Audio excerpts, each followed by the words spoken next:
bit about strategy as one of the critical competitiveness factor. And you said that because you think you have this great idea doesn't make it a good idea. It's only a good idea if somebody's willing to buy it. So, if you could just speak to those two things. The issue generally is not that ideas are not plentiful. Ideas are everywhere. But exploiting the idea in a competitive environment and winning is the difficult bit, and that's where strategy comes in. So if I share with you an idea that we're working on in my business, and just as a way of translating it, so we've some of my business is B2C, so it serves individuals, people who can't see because they're older and their eyes need more help. But we're operating at a distance. It's an internet mail order based business. And our idea is, do we have to treat people as segments and as numbers? Is it not possible, given all the technology and a revision to the business model, to actually treat large number of people as individuals? Because our idea and one of our corporate values is about, one of the reasons we're there is to treat people as individuals. So at one level, you can mass customize your product now. It's quite easily. I mean, we're building a web platform which would allow you to go on, pick color, size, all those sorts of things. It's also easy, relatively easy, to use technology to mass customize the pricing proposition. Lots of innovation has been driven by the pricing proposition. Look at the low-cost airlines, for instance. I mean, for those that don't know, the big innovation in low-cost airlines was the reversing of the pricing model. It wasn't so much about no frills; it was about turning the whole pricing model up on its head. So previously, the last seats were very cheap, standby. Now they're the most expensive seats. Well, we're looking at our products, and we ship to 60 countries. So we're thinking, well, why can't we price that way? Why can't we say, if you desperately need a reading light because you're about to die and it's for your mother and you'll pay anything, okay, you can have it tomorrow. We'll ship it air freight on its own and it will be with you tomorrow. Or another person saying, do you know what, I'm not that bothered. I'll wait till they're the cheapest. When are they the cheapest? Oh, September the 14th.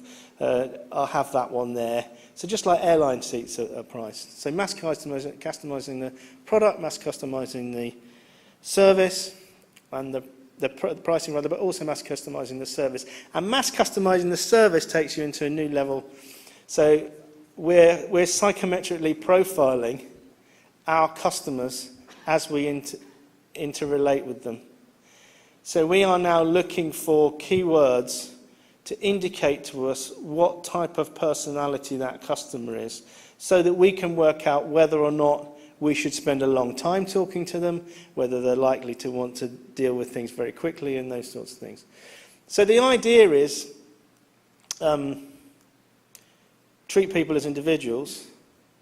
The tools are everywhere, but the key thing is having a strategy to apply those tools in ways that actually deliver you the outcome and deliver you the outcome before somebody else delivers it and beats you. So, the floor is now open. Hi, good morning. Can you hear me? Jamila Gamero. I just have one quick question. Based on your time and experience within the Caribbean region, have you identified any potentially successful regional brands, whether locally or within the Caribbean? And two, what would it take for a small and medium-sized enterprise to be successful as a brand on the international market, in your opinion? Thank you. Well, one of the interesting things, and it came out yesterday, one of the interesting things is just how successful some Caribbean people are, both within the region and out with the region. I talked to you about the Economic Development Board that I sit on. I actually, before then, was on the board for the whole of the Southeast, which is a £187 billion economy. It was chaired by a Bayesian. Sir Kiffin Simpson. I don't know who people know Sir Kiffin, but he's based out of Barbados. Happens to own, he's got interest in Trinidad, I think, but happens to own the world's largest BMW, Rolls-Royce and Jaguar franchises in China.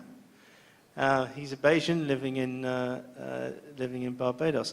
So I think, I'm absolutely sure. Levi Roots happens to be left and is operating in the UK. So I'm absolutely sure that the talent is here, and there are some successful, highly successful business people.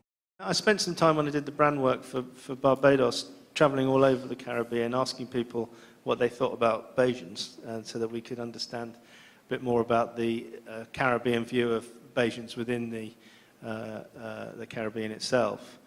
And that was very interesting. But in terms of corporate brands, I think you struggle, is probably the short answer. As far as what it takes to win, it takes, the thought that it's you against no, you against yesterday, you against not enough time.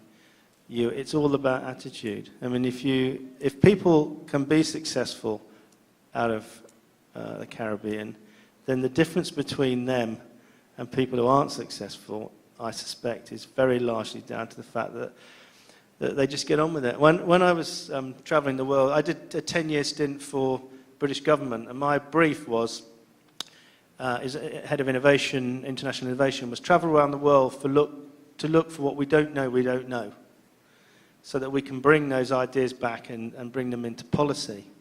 And I remember being in Korea, in South Korea, meeting some very important people. I can't tell you exactly their names, but very important people who essentially were the originators of the whole cluster in South Korea for electronics. And they were all educated in Oxford. I remember one of them said to me, Alex, they said, here's your problem. So I was sent with the brief, why are we inventive? We're very creative, but we don't exploit our innovation.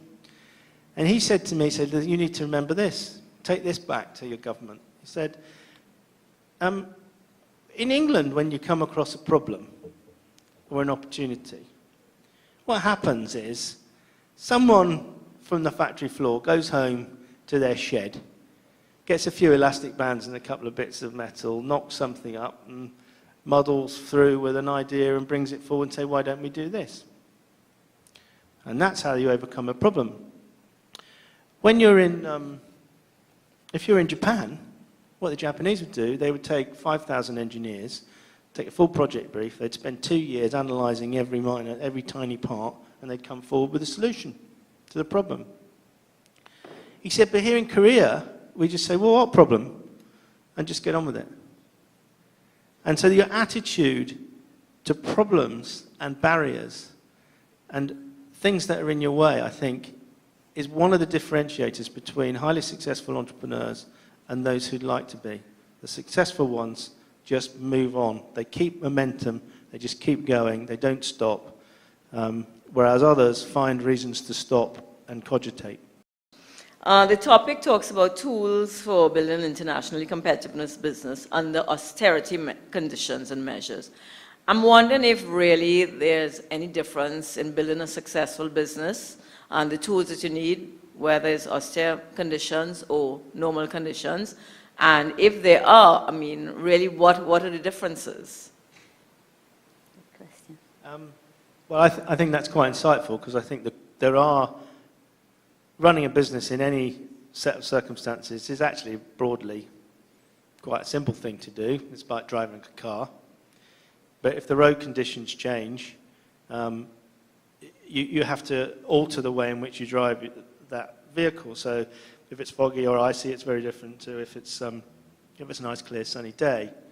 But actually, the core roles are identical. Now, where things go wrong is when panic sets in, where people... So in 2008, I'll give you a personal example. In 2008, when things really got difficult for pretty much everybody, we took the decision in my company that we needed to act quickly, because doing nothing wasn't a way forward. So I cut my salary to nothing. We made 4 or 5 people redundant. The full team took a 20% pay cut. And that was a difficult thing to do.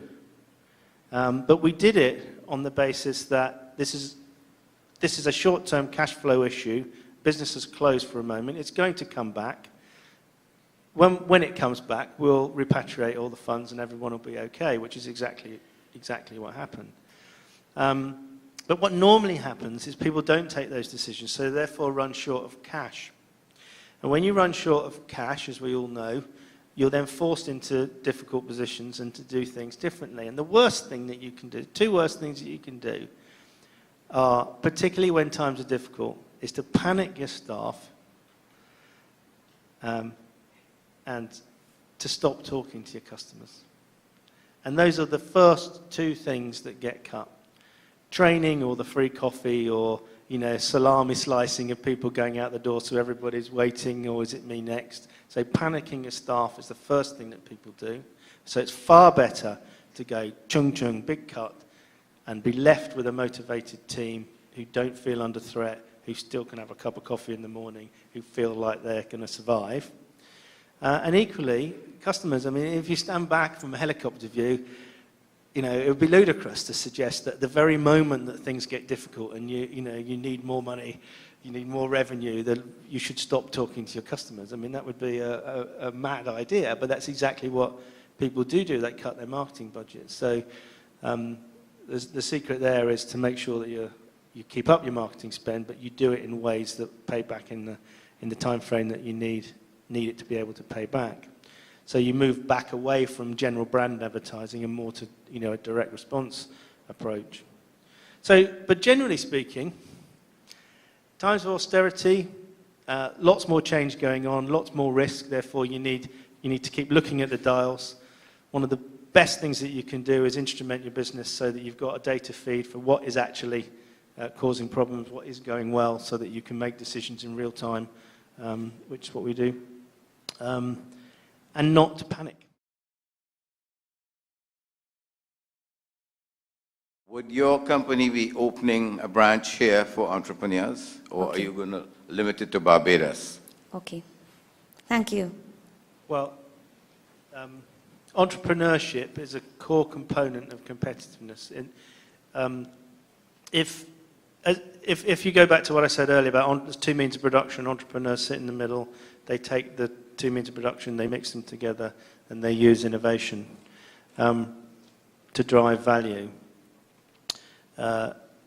Having entrepreneurs who are able to do that work more readily in this location than somewhere else is the core driver of competitiveness.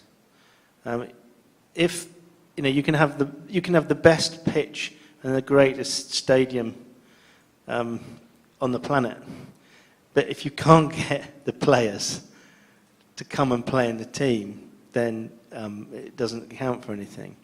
So, I don't know if the Barbados Entrepreneurship Foundation has got aspirations to go wider, but I would have thought that this institution, its very function and role is to help drive and create the conditions for entrepreneurship to thrive and prosper across the whole Caribbean. So I would have thought it's exactly what this body is all about. Would I come to Trinidad? I doubt it. It's the absolute truth. Would I go to Barbados? No. And the reason is not that there's not the skills, that it's not well connected, that the environment is not fantastic, that the people are not wonderful. It's just a lot easier to do business other places. So you're missing a core component of competitiveness, which is attractiveness and ease of running businesses that are entrepreneurial. And I don't mean to be critical of you in that regard, because in my part of the world, we have exactly the same issue. In my county, we've become less competitive than we used to be. So if you're an entrepreneur, you might go and locate in an adjacent county because we've got terrible broadband connectivity, you can't get connected, The roads are terrible, you can't get a decent space. So, this is not specifically about the Caribbean, but entrepreneurs generally, those that are mobile, tend to go to the places where it's easiest to get the job done. I don't know enough about Trinidad or the other countries in the Caribbean, but there's a long way for Barbados to go. Having said that, it's not that difficult. It's not that difficult to make the right choices, but as I said, it's politicians who have got other interests at heart and have to balance the interests of a wide number of different constituencies who will inevitably, not for any totalitarian reason, just for that's the incentive system they operate in, they won't make the right choices for entrepreneurship to thrive. So it's important that you act together. Alex, I have two follow-up questions to that. If you say in your county it's not so competitive, then why do you stay, one? And two, where would you go if you have to relocate your company? To which country? So I didn't catch, what was the first question? You just said that your county is not the most competitive. Your business is actually moving away and located in any county next to. Well, why do you stay? I'll tell you why we stay. Because I'm probably now what one would describe as a lifestyle entrepreneur. I haven't really worked for 10, 15 years. I sort of run the place. I own the place. I take emails every day on we've got a cash crisis going on back in England at the moment. I took an email at 6 o'clock this morning. Well, so I'm still sort of alive, but I spend most of my time doing things like this and helping people and getting involved in trying to help other businesses. If I were out and out trying to win, then I would, if I were a younger man, I'd almost certainly look to move to the Far East, Singapore, Hong Kong. I mean, that's where the game is. I mean, Europe is dead. I was at a dinner of entrepreneurs in New York about 3 or 4 months ago with a major politician there, and the discussion was all about where is everybody looking, and nobody's looking to Europe anymore. It's a dead animal. So if I was younger again, I'd probably locate in the Far East. Okay, thank you. And I think, yes, one last burning one. Last question. Thank you. Is this on? Thank you. Good morning, Melissa Marchand from Global News Matters.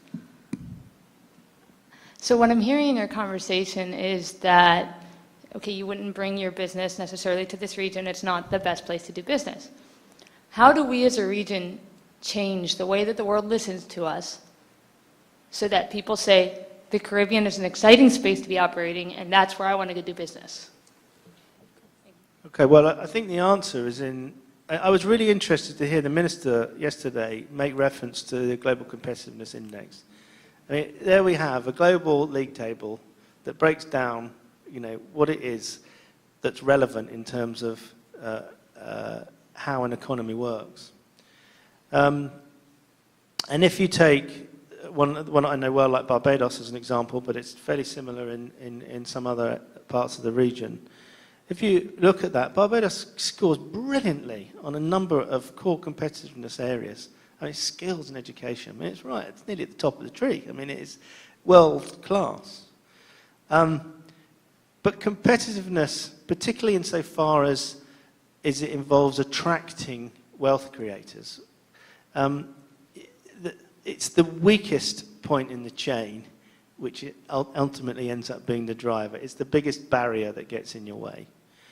And my experience of the Caribbean is that it's got relatively paternalistic, still got relatively paternalistic governments who, broadly speaking, I don't know if it's read Who Moved My Cheese. Has everybody read Who Moved My Cheese? Yeah. Well, the Caribbean's a little bit like, there are lots of hem and haws and not enough sniff and scurries. Yeah. And the people who, like me, or when I was younger, we're sniff and scurry people. We're looking, where can we go? Where's the next piece of cheese? But the system here gravitates towards safety. It gravitates towards minimizing too much change because that's seen as disruptive and difficult. So if I were in government here, if I had influence over government, and it's one of the things that I was working on with the brand Barbados, was if you take Barbados as an example, it promotes itself around the world as, sun, sand, and, a good place to chill. But if you understand Barbados, it's very different under the skin. It's a very serious people. If you travel around the Caribbean, you ask people what Asians like, they say, well, they take themselves very seriously. But that wouldn't translate at all to anybody outside the region because people don't understand. So there's an issue about whether the Caribbean is prepared to be confident enough to step up to the plate and present itself as it is. Barbados is a really good example. Why is Barbados competing in this low denominator pool of we've got some sand and some sun, instead of bringing forward its intense sense of social justice, its high levels of intellectual capital, it's trading on its brand. It's something it's not because perhaps it doesn't believe it can see as who it is. It's about self-belief. So the more I think that the Caribbean economies are prepared to step forward as themselves rather than what they think other people think they should be, the more likely they are to be successful.